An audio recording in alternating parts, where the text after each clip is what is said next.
Welcome to the Trill NBA Show. I'm your host, Felicia Ann Rose Anuha, aka the Trillest NBA you will ever know. And I'm here to help you survive and thrive in corporate America by giving you the truth and being as real as only I can be.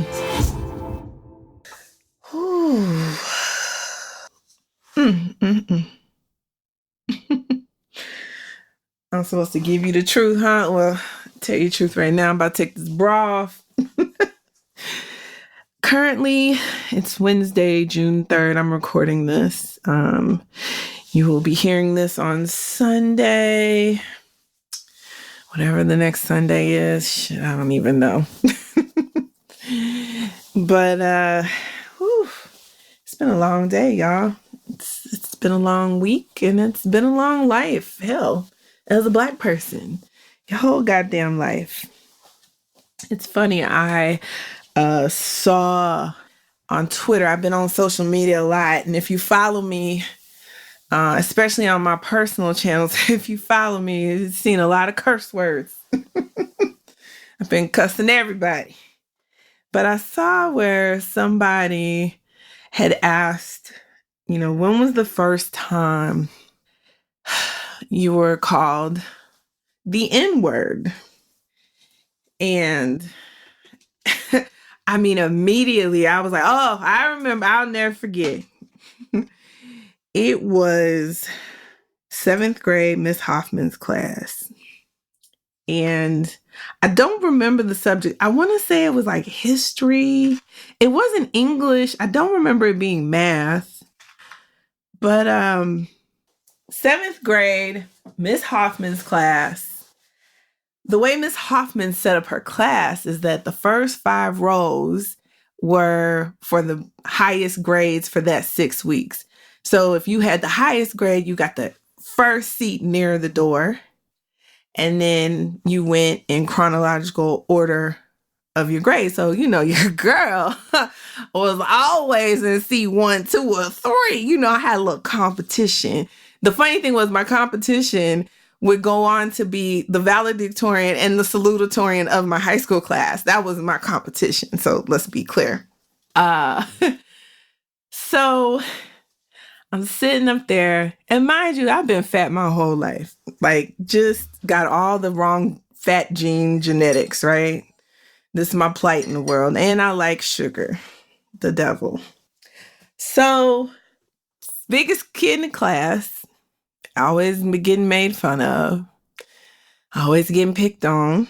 But I was also one of the smartest kids in the class. So fuck with me if you want to. So Ryan Schmidt, never get this little nigga's name. Ryan Schmidt. He had like dirty blonde hair, real Aryan, because I think Schmidt is like a German name or something, right? So like, he looked like a little Aryan when you think about it. So he's sitting in the back, but he making fun of me with the other kids and saying ugly things. Cause I don't start none, but I finish it. So Miss Hoffman leaves the class to go do something. And it was one of those days we had reshuffled right after the 6 weeks, who the smartest or whatever. And so they making fun of me being fat and whatever. And I don't know what exactly he said, but I turned around and I was like, yeah, that's why you in the back, dummy. If you were smarter, you could be up here in the front where I am, but you're not, right? He got so mad. He turned red and he was like shaking. And he said, "You fat nigger bitch." This shit is so funny to me now, but at the time, I was like, oh, you in trouble now, miss. And Miss Hoffman had come right in, like on cue, where like I think she had heard what he said, but she was like in disbelief. And then we both went on to the principal office. And then next thing you know, my mama, his mama, me, him, and the assistant principal, we in a meeting.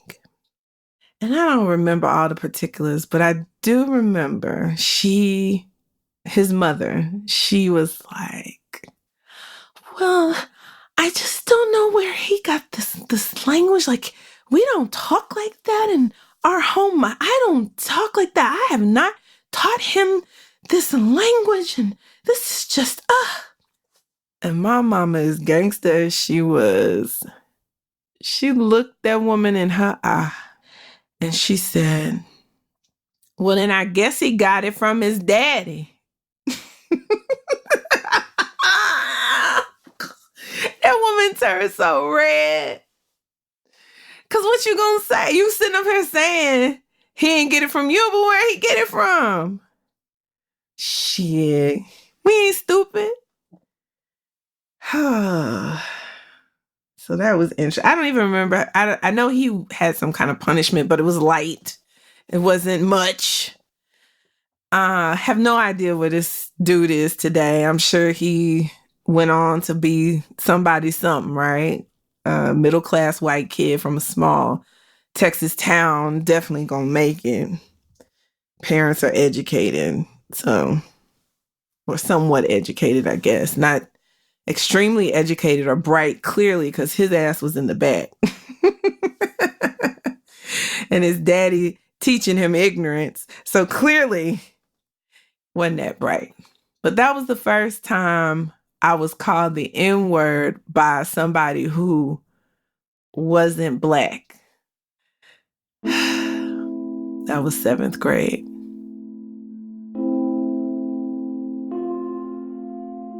I don't even know how many years ago that was. I mean, I'm 42 years old now. I mean, in 7th grade, you're like, what, 12? So it's like 30 years ago. Man, y'all, it's been a week. I didn't plan out this episode. Y'all already know. I couldn't do this last week. I just couldn't stop crying. Like, I just couldn't get out of my head and my heart that man, George Floyd, a man I never knew nothing about, a man who should have just been able to exist his normal, quiet, working to live life, crying out for his dead mama to come get him. And if you've lost your mama, it just hit different. It just hit different, y'all.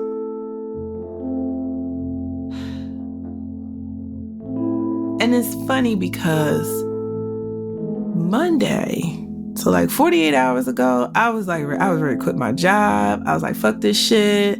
I ain't got time for y'all. This some bullshit. And mind you, I work for Harriet. She the truth. So I was just really in the throes of my feelings. And it's just like the pain of 400 years just weighs on you in this moment. And I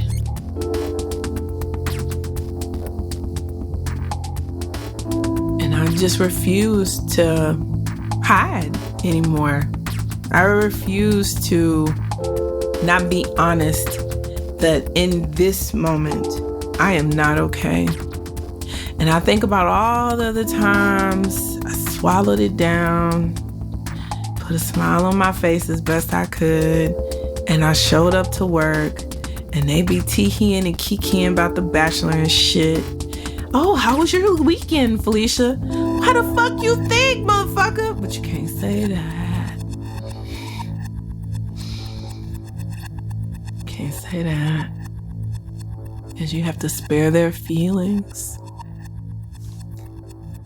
But I'm going to tell you right now, I told them on Monday, I was like, look, I don't care about your feelings. Like, I point blank told my coworker I had a meeting with, it was just me and her. I was like, I don't care about your feelings. No. I said, normally I would try to protect and spare your feelings from my hurt, my angst, what I'm carrying as a human being that you cannot understand because you have not lived this experience as the white woman you are today. And normally I would try to protect your feelings, but not today. And I work with some really good people. And I know not everybody has that. In fact, most of us don't.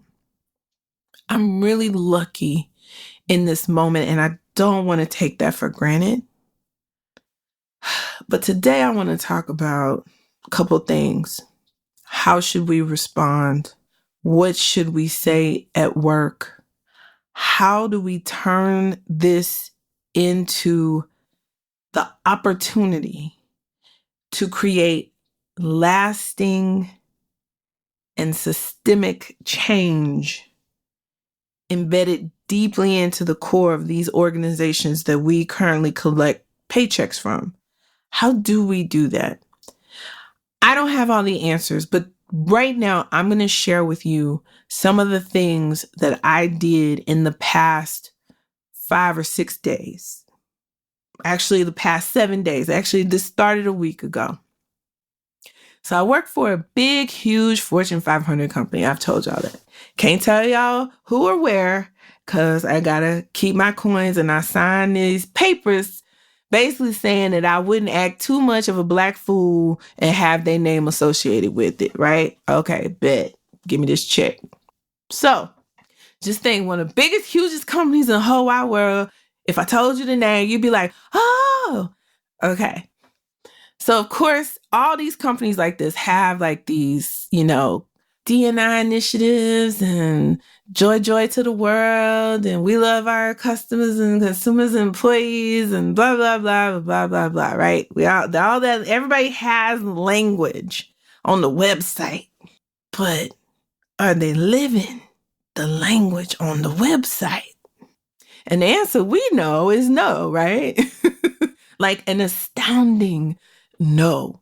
Now, mind you, the foundational crux of that astounding no is a lack of training for people managers on how to truly manage human beings, right? That's the crux of the problem, like 80% of the problem, right? We know this, but we still listen. We got bills, we got student loans, we need these coins. We're not stupid. So let's go back to Wednesday. I guess that would have been May 27th, 28th. I can't quite remember, y'all. Y'all look up on the calendar. It was 2 days after George Floyd was killed by the Minneapolis Police Department, former fired police officers. And that also was 2 days after Amy Cooper's ass decided that she was going to use her white womanness as a weapon via the police against a black man. Because how dare he ask her to follow the fucking rules that probably some white man made, which is the irony of all that shit, right? Her bitch ass. The funny thing is, word on the street, and I don't know if this is true because I don't know this bitch personally, but word on the street is that she graduated from Chicago Booth MBA full-time program 2009. So real talk, like legit, I have people that say, oh, my people know her. I'm like, oh, you need to question your people. It's time to question. So the anger's building, right? Especially because my dumb ass watched that whole video like a fool. I shouldn't have watched that, but I couldn't help it. I'm nosy. So I had talked to Harriet. I was like, Harriet, we gotta talk. I said, girl, I don't understand why our company ain't said shit to us. Our leadership ain't said shit to us. Like, what is happening? Like, why isn't anybody saying anything? Because I know, and I told her, and it's funny because I really wasn't asking her to say, why haven't you said anything? I was asking her to say, why hasn't the company said they care about somebody? COVID happened all they've been talking about. And it's been wonderful, right? Because all they talking about, like, we care about y'all. We care about your safety, your health. Like, do what you feel is best. You can't come in this building. You got to work from home. In fact, we working from home for the rest of the whole year because it just ain't safe. The building is not equipped to have all of us come back. And it just doesn't make sense. The only thing that makes sense right now to protect us all from getting sick from COVID-19 is for us to all work from home and socially distance. So boom, not a problem. We'll work it out. Any kinks, we'll work it out. Anybody needs to be in the office to do their job, we'll figure out how to make sure you're safe and you ain't coming in every day, right? Like, figured it out. And yet, we have another pandemic that just blew up. This pandemic has been slowly festering for over 400 years.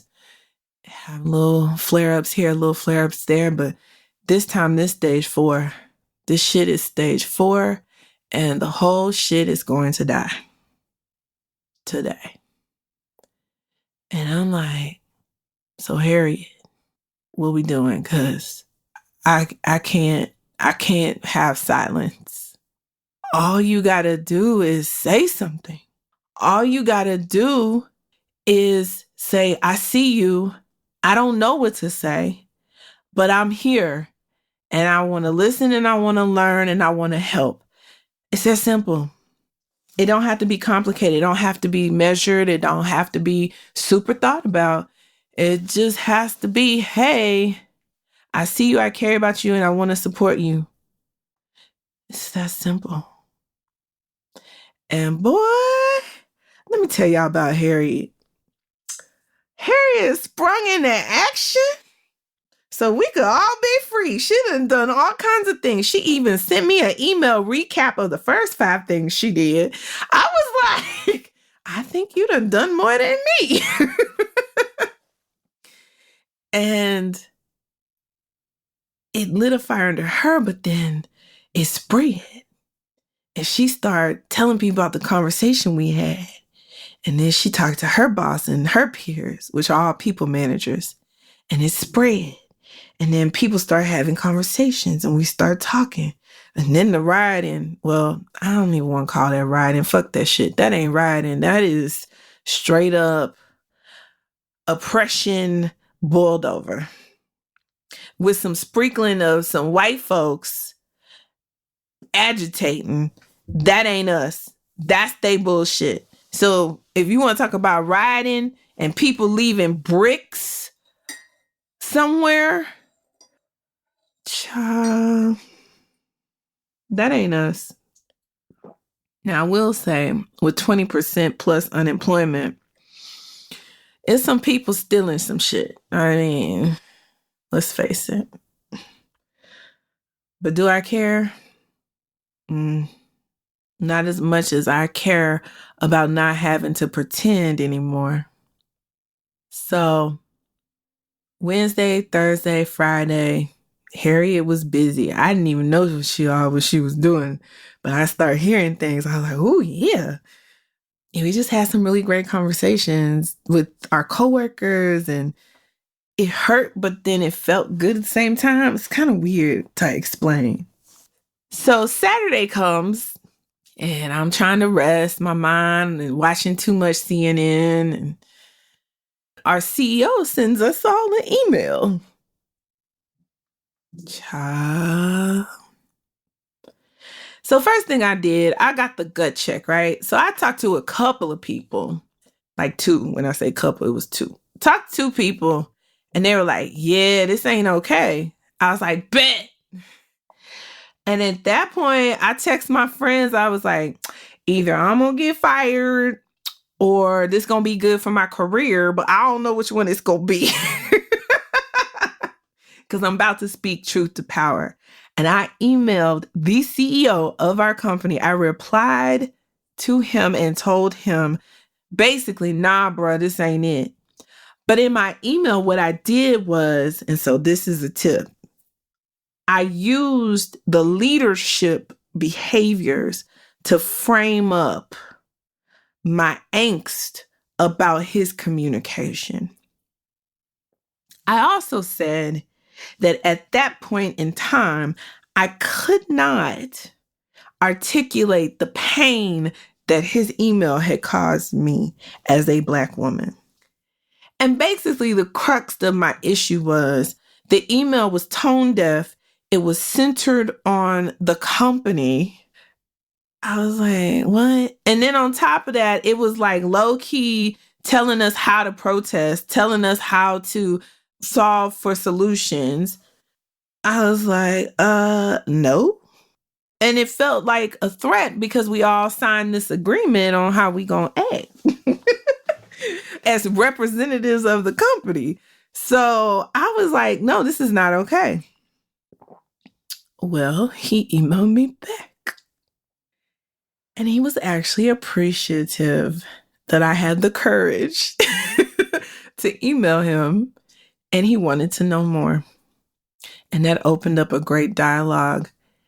So much so that the next communications were spot on. And his intended communication actually had its intended impact. And that was another thing I wrote in my email. I said, your intention, which I know you had good intentions, but your intention and your impact did not match. And so in the past 48 hours, I have just been super bold. I have had some super honest conversations this week. I have allowed my coworkers to have a safe space to talk to me. I've talked to some of my old classmates who I haven't talked to in a very long time. They've been reaching out. And I've gotten the opportunity to do a little bit of self-reflection and realize, like, low key, my world is really Black. My world is like Sunday, church time, the most segregated day. I don't really have white friends. And my excuse has always been, well, I like to say the word nigga all the time. So, like, how am I have white friends in my personal world when I'm sounding like Boondocks episodes? Like, that don't even make sense to me. But hey, if you're my friend, then you're my friend, right? So you take me how I am, and I take you how you are. But I guess I can't really be friends with a racist because then you don't really take me how I am. So that won't work. But if you're a good-hearted, well-meaning white person, well, hell, we could probably be friends. And you just have to be uncomfortable with my Black ass self. Because see, in my personal world, I'm comfortable. And I refuse to let the constant uncomfortable uneasiness of having to be at work and working to make other people comfortable infiltrate into my personal life. This is the rationale I've had for not having white friends. But what I should be doing is just not worrying about making you uncomfortable as a white person. And if you want to be in my world, if you opt in, you might be uncomfortable sometimes. And now I realize is the time to bring that person to work. I know, right? Everybody like, well, hold on. Flag on the play, Felicia. You know your ass is ignorant. Hold on. You know you need this job. But guess what? I know how to be professional. I know how to communicate. It's not that I'll stop using those skills, right? It's not like I won't refer to How to Win Friends and Influence People by Dale Carnegie when I want to make sure my intended communication has the impact that I intended, right? But I think what's been freeing in these last 7 days is now you gonna get this truth. Now you gonna sit with your being uncomfortable, and I'm not gonna do any emotional labor to protect your feelings, because that's what we always do. We're always on to make sure they're comfortable, because the consequences have always felt so dire. But I realize now I don't have shit to lose. Fuck your job. Fuck your world. Fuck your life.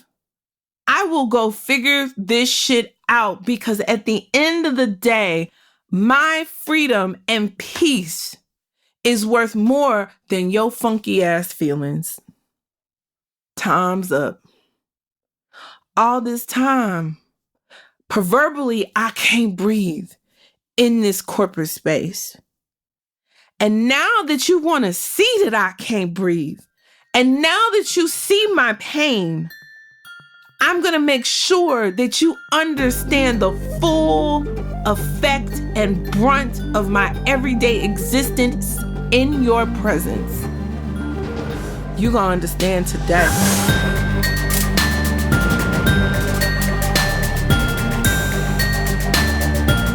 And so what I refuse to do at this point in time is be silent. Silence is not an option. And I'm focused on solutions. So that was the other thing I want y'all to understand. We know we in pain. We ain't got to beat that dead horse. That's right there. What's the solution? So when I emailed the CEO, I had a solution for his ass. Now, I don't know if he was like, but because my solution would mean that he'd have to give some time. Now, maybe my solution isn't necessary to get the intended result, and that's fine. But at least I gave a solution. I came with a solution. I didn't come to you just saying, your email was fucked up, bruh. Like, I didn't do that. I was like, hey, you intended this. That's not what happened. Here's the solution to, not have this happen again going forward. Here's my thoughts. And so in that, though, the next communications got fixed. That feels good, actually, to affect change, like real change. And it's the change in the subtle ways in corporate that matter. And it's holding our leaders accountable. Holding them accountable to the shit that's in the value statements and the mission statements and the leadership characteristics and all the metrics that they measure us against. Well, if I gotta be a role model and I gotta show up and I gotta be courageous and I gotta exhibit all these fucking characteristics, y'all done made this shit up, then you gotta too, shit. And I'm gonna call you on it. And I'm not gonna be afraid. I ain't got nothing to lose. Not no more. Why we sitting up miserable at these companies, giving them our everything every day, and sitting in silence, in pain, faking it? Nah. We're done. That's over. Now is the time.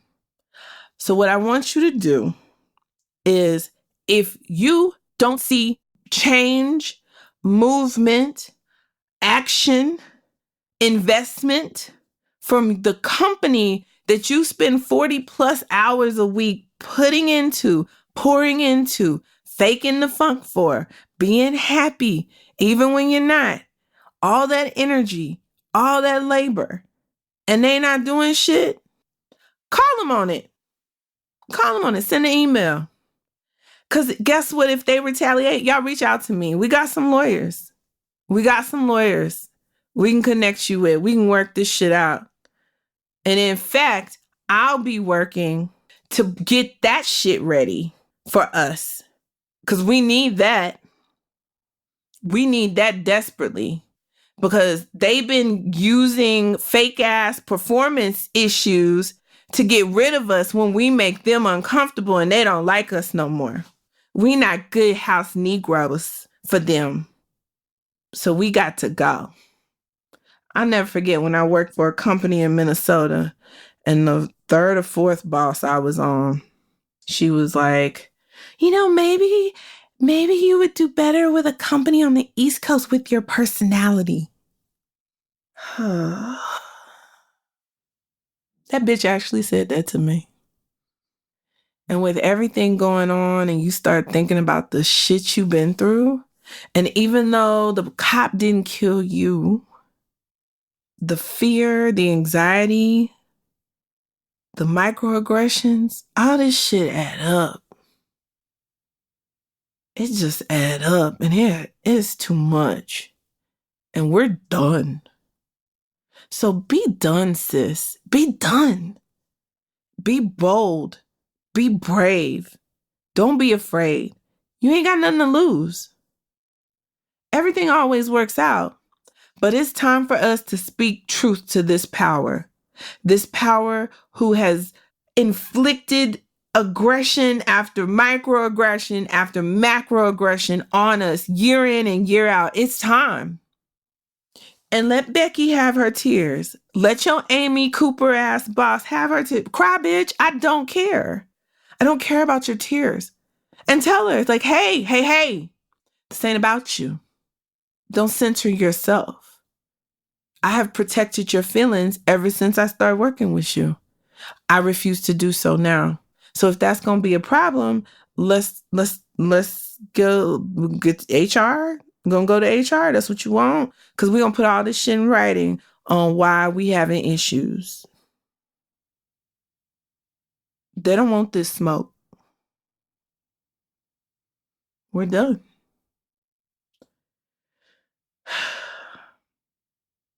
I want you guys to be inspired, to be the catalyst for change in these companies.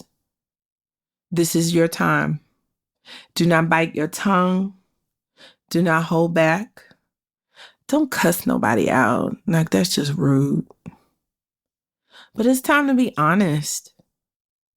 It's time for us to finally show our humanity, to bring that guard down. They can't hurt you. They can't hurt you now. So it's time to speak truth to power. Silence, we have to let it go now. Putting on the face, not gonna work anymore. We have to get super honest with our coworkers, our managers, and our leadership. And we unfortunately have to help them on this journey.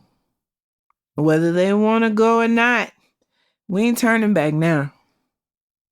This is it this time. No more. We're not taking no more. Not without a fight. So, you guys go forth. I hope you got some rest this weekend. Remember, you have the DNA of the ones who made it over here. The ones who lived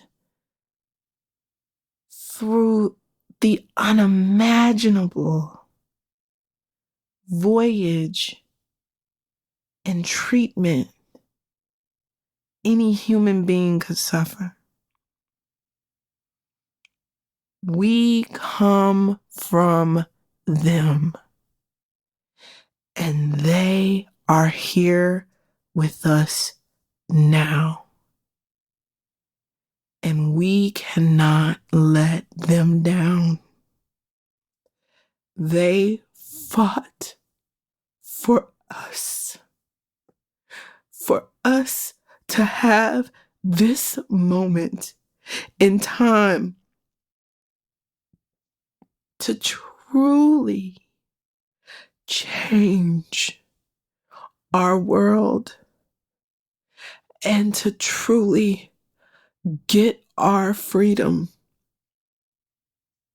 our real freedom as human beings on this earth. This is our time. We owe it to ourselves, and we owe it to all the people who suffered and died.